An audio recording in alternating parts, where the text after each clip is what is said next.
Jangan lupa subscribe YouTube channel Metro TV News dan jangan lupa nyalakan notifikasinya.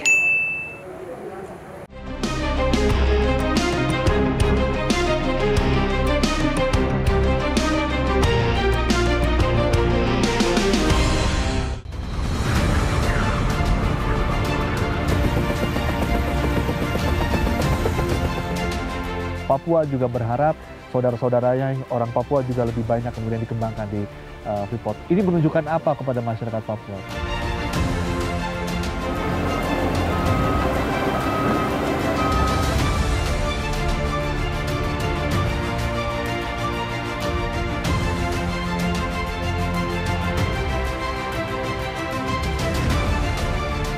PT Freeport Indonesia adalah bagian dari Indonesia. Kita berharap tentu Indonesia maju sesuai dengan tema Grassroots Block Cave dan di Melzi itu masih ada potensi sumber daya lainnya, ada sekitar 2 miliar ton.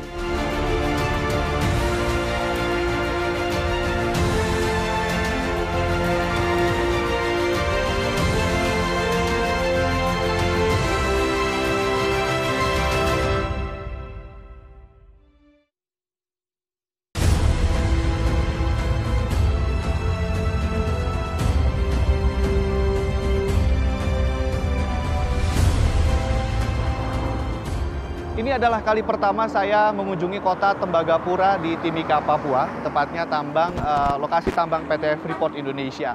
Dan seperti Anda lihat, cuaca di sini cukup tidak bersahabat karena kabut, hujan kapan saja bisa turun. Dan ini adalah lokasi terminal shuttle bus untuk para karyawan, baik dari mereka dari arah tambang, transfer ke sini dan menuju ke lokasi mes mereka atau tempat tinggal mereka di kota Tembagapura. Banyak sekali memang pertanyaan dari masyarakat terkait PT Freeport pasca divestasi menjadi mayoritas kepemilikannya oleh Indonesia 51%. Pertanyaan-pertanyaan seperti bagaimana masa depan Freeport, lalu kemudian apa kontribusinya Freeport bagi Indonesia setelah dikuasai sahamnya 51% oleh Indonesia, dan betulkah cadangan emas dan juga tembaga yang dimiliki oleh tambang PT Freeport saat ini masih segitu luasnya, segitu banyaknya. Nah, saya akan menjelaskan kepada Anda dan menceritakan kepada Anda bagaimana Freeport saat ini pasca divestasi dan berbincang langsung wawancara eksklusif bersama Direktur Utama PT Freeport Indonesia. Tembagapura yang merupakan permukiman berada di Mile 62. Saya akan mengajak Anda menuju ke Mile 72, salah satu pusat perkantoran tambang bawah tanah Freeport yang berada lebih tinggi dari Tembagapura. Menuju Mile 72, kita akan menelusuri sebuah terowongan di badan gunung sepanjang 950 meter yang dibangun pada tahun 1971. Namanya Terowongan Zatam. Saya menemui Michael Gedi, putra Papua yang bekerja sebagai Chief Engineer Development Caving. Sudah 13 tahun ia bekerja di tambang Freeport ini.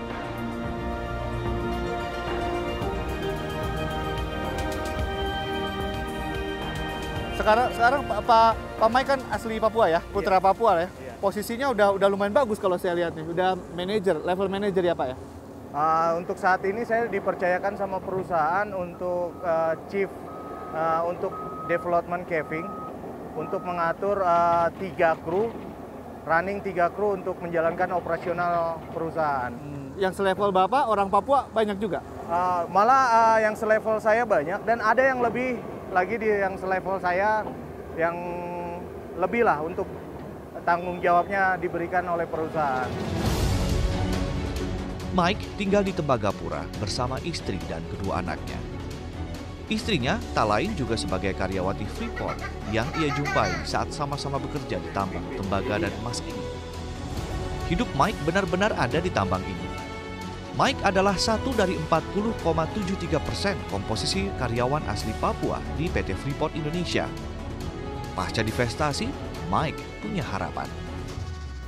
Dengan adanya divestasi ini, terus banyaklah nanti perubahan yang terjadi, khususnya buat teman-teman kita ya, saudara-saudara kita Papua, itu lebih diperhatikan. Oke. Ya, terutama itu harapan dari teman-teman. harapannya. Terus kita teman-teman Papua atau saudara-saudara Papua masih diberikan banyak kesempatan lah, akhirnya banyak kesempatan untuk berkarir, untuk bisa belajar. Apalagi tambang ini di sini, berarti kita kan harusnya punya banyak kesempatan untuk belajar. Selain Mike Gedi, saya berkesempatan berbincang dengan Hengki Rubino, putra Papua yang menjabat sebagai Vice President Safety. Ia adalah satu dari total 9 orang pada level Vice President di tambang berskala internasional ini. Freeport dengan begitu asetnya yang begitu besar, seberapa besar sih Pak ruang untuk orang-orang Papua? Kalau Bapak lihat sendiri dari ketika rekrutmen dari awal sampai akhirnya perjalanan karir, untuk mungkin contoh dari Pak Hengki. Bagi saya perusahaan ini berada di tanah Papua, kesempatan itu pasti diberikan. Artinya bahwa karyawan Papua itu mendapatkan kesempatan yang sama dengan karyawan yang lain. Intinya bahwa kita itu mau belajar atau tidak, mau untuk mengambil kesempatan itu, mengembangkan diri dan menjadi yang terbaik atau tidak, itu kembali kepada pribadi dan diri sendiri. Saya melihat bahwa dari kesempatan yang diberikan mulai dari proses rekrutmen, kita itu artinya perusahaan ini memiliki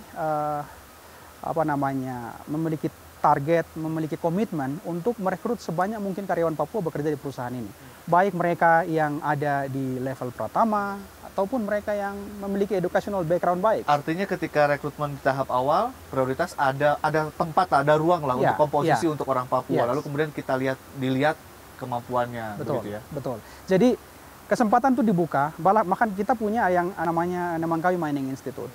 Kita merekrut karyawan Papua atau calon karyawan Papua yang kompeten, kita latih dulu mereka untuk menguasai hal-hal atau kompetensi-kompetensi dasar yang dibutuhkan untuk pekerjaan ini.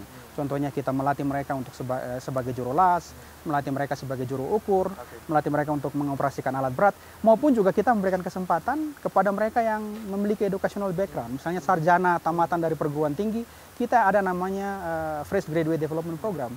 Itu membuka kesempatan kepada insinyur-insinyur Papua, sarjana-sarjana Papua untuk masuk dan bekerja di perusahaan ini.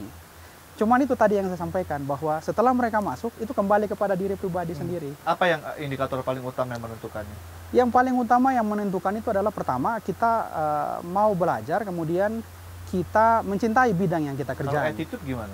Saya kebetulan dikasih kesempatan untuk berada di lini manajemen. Saya melihat bahwa komitmen perusahaan ini itu memberikan kesempatan yang semaksimal mungkin untuk merekrut karyawan Papua. Dalam setiap decision making untuk penggantian, untuk perekrutan karyawan baru, selalu yang dibicarakan adalah kalau ada kandidat Papua, kalau ada kandidat yang capable dari Papua, itu yang kita prioritaskan terlebih. Akses SDM Papua dan dampak terhadap perekonomian lokal selalu dipertanyakan ketika bicara tambang berskala dunia sebesar Freeport Indonesia. Lalu, bagaimanakah masa depan perusahaan ini dan apa mimpinya untuk Indonesia? Pak Tony, saya sempat baca data 1,8 miliar dolar Amerika Serikat adalah potensi dari eksploitasi tambang-tambang PT Freeport yang ada di sini. Itu dalam 4 tahun ke depan. Itu benar atau mungkin ada data yang lebih update dari data itu, Pak?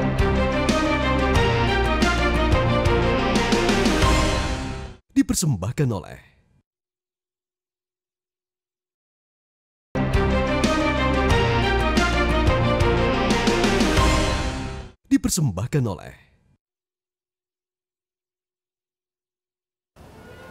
Pada tahun 2018 lalu, pihak Indonesia melalui PT Inalum telah secara resmi membeli saham atau membeli sebagian saham PT Freeport Indonesia.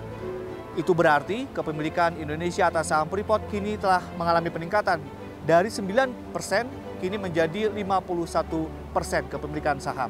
Namun banyak orang yang mempertanyakan kenapa pasca divestasi saham PT Freeport Indonesia, perusahaan ini tidak secara optimal memberikan sumbangsi kepada pendapatan negara. Jawabannya adalah karena profitabilitas PT Freeport Indonesia mengalami penurunan dikarenakan saat ini ada 2 proyek besar yang sangat menyedot dana sangat besar dari PT Freeport Indonesia. 2 proyek tersebut adalah proyek pembangunan tambang bawah tanah dan juga pembangunan smelter. Proyek pembangunan tambang bawah tanah ini adalah proyek masa depan tambang untuk PT Freeport Indonesia itu sendiri.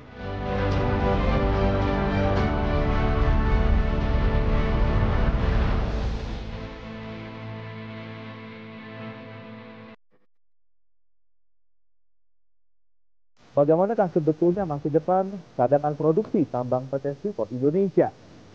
Saat ini saya sedang berada tepat di atas open pit atau Graceberg Open Pit, sebuah tambang terbuka yang saat ini sebetulnya sudah masuk dalam masa akhir produksinya di tahun 2020 ini.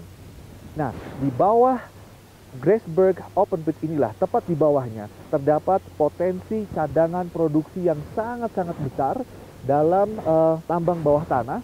Selain Graceberg Block Cave, ada juga potensi cadangan tambang bawah tanah lainnya bernama DMLZ Block Cave, di mana tambang bawah tanah ini juga sudah dikembangkan sejak tahun 2016 lalu dan diproyeksikan akan memiliki masa produksi berakhir pada tahun 2040 mendatang.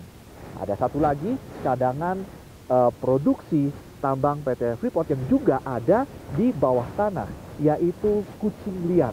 Tambang bawah tanah ini belum sepenuhnya dioperasikan atau dieksplorasi karena akan dimulai pada tahun 2024 mendatang dan masa produksinya diproyeksikan akan selesai pada tahun 2053 nanti.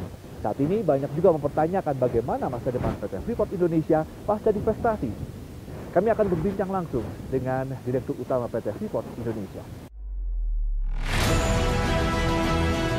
Tony Wenas, Direktur Utama PT Freeport Indonesia, menyatakan tidak ada perubahan fundamental pasca divestasi. Yang ada adalah sinergi yang saling menguntungkan. Sebelum divestasi, kontribusi PT FI 60% kepada negara melalui pajak, royalti, dan dividen. Pasca divestasi, kontribusi kepada negara menjadi lebih dari 70%.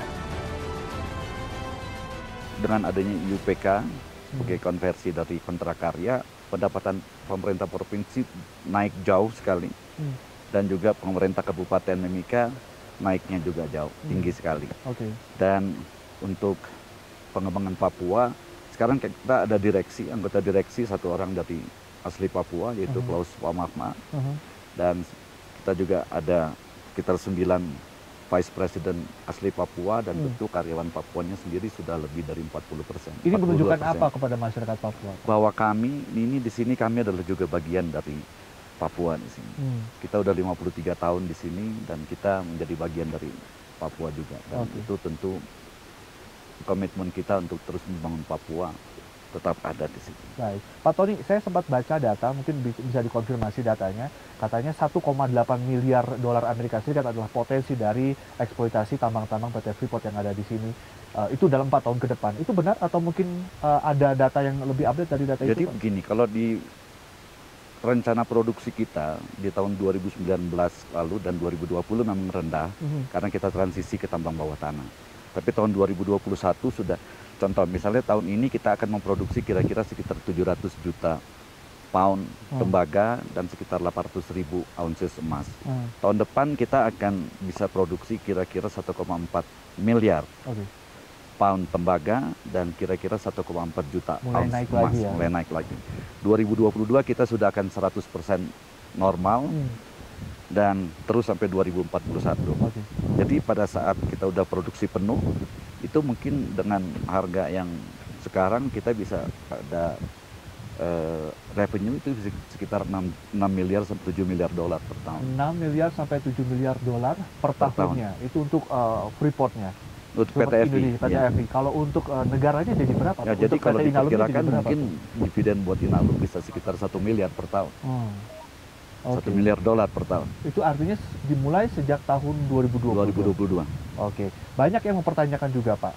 Katanya ini yang banyak yang nyinyir ya, Pak ya. Ini Indonesia menguasai Freeport saat ini kondisinya sudah tidak terlalu menguntungkan karena cadangannya katanya sudah dikeruk habis. Ini benar nggak sih, Pak? Enggak, justru ini adalah 2 tambang bawah tanah raksasa yang udah kita develop dari tahun 2004. Sudah dimulai develop 2004. Di tahun 2020 ini 16 tahun kemudian baru kita di bawah Graceberg ini ya? Ya, di bawah Graceberg Open Pit ada yang namanya Graceberg Block Cave dan Deep Mill Level Zone atau DMLZ.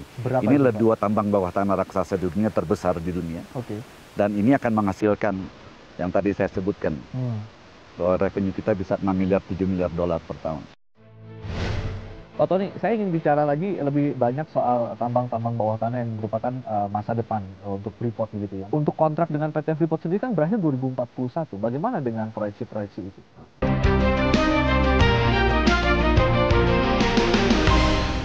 Dipersembahkan oleh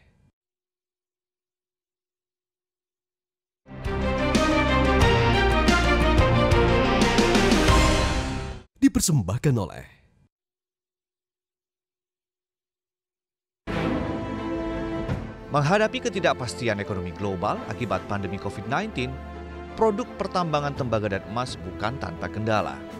Termasuk progres pembangunan smelter yang baru mencapai 5,8%. Pihak PT Freeport Indonesia saat ini sedang berdiskusi dengan pemerintah terkait perpanjangan waktu penyelesaian smelter. Kalau smelter itu jadi nanti akan bisa memproduksi sekitar 600.000 ton katoda tembaga, dan akan ada juga precious metal refinery yang akan bisa mengolah emas dan perak.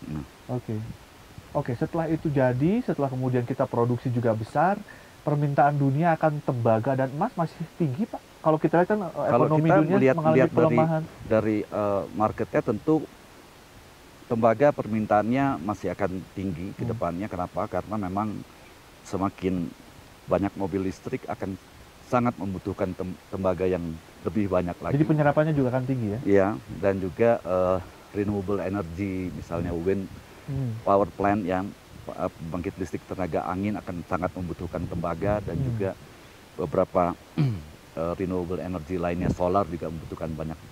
Maksudnya kalau tenaga panas matahari ya akan membutuhkan banyak tembaga. Nah kalau emas Pak, ini kan pertumbuhan ekonomi sedang melemah, kalau kita lihat juga ada orang kemudian shifting ke emas untuk investasi, tapi kemudian daya beli masyarakat juga turun kan secara perekonomian dunia. Harga emas sekarang justru naik Pak. Naik. Udah $2.000 per Artinya ini potensi atau gimana nih pelemahan ekonomi terhadap produk emas? Kalau dari produk emas kan akan terus dibutuhkan.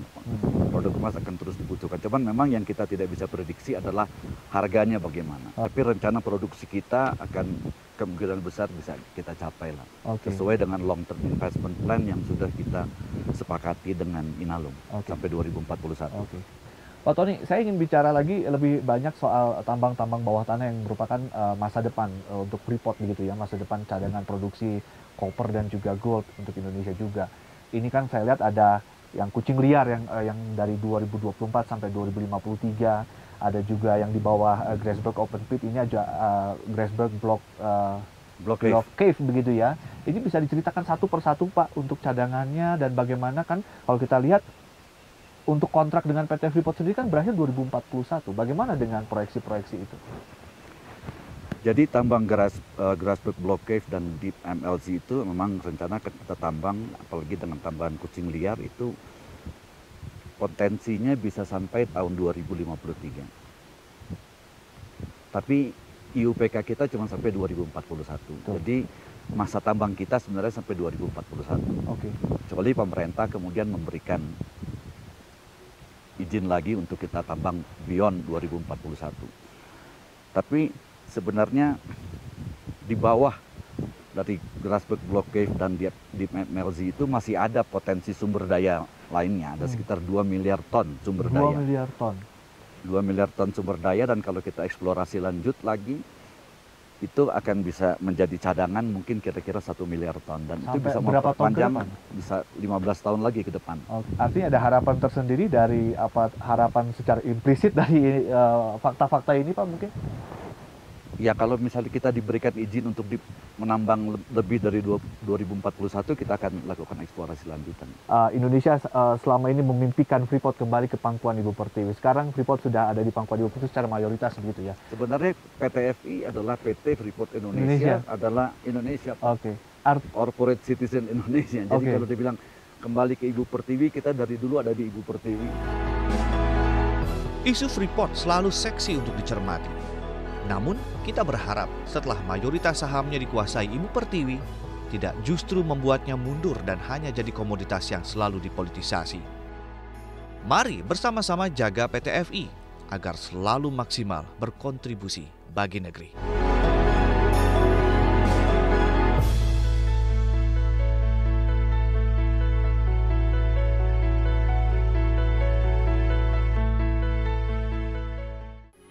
Metro TV, knowledge to elevate.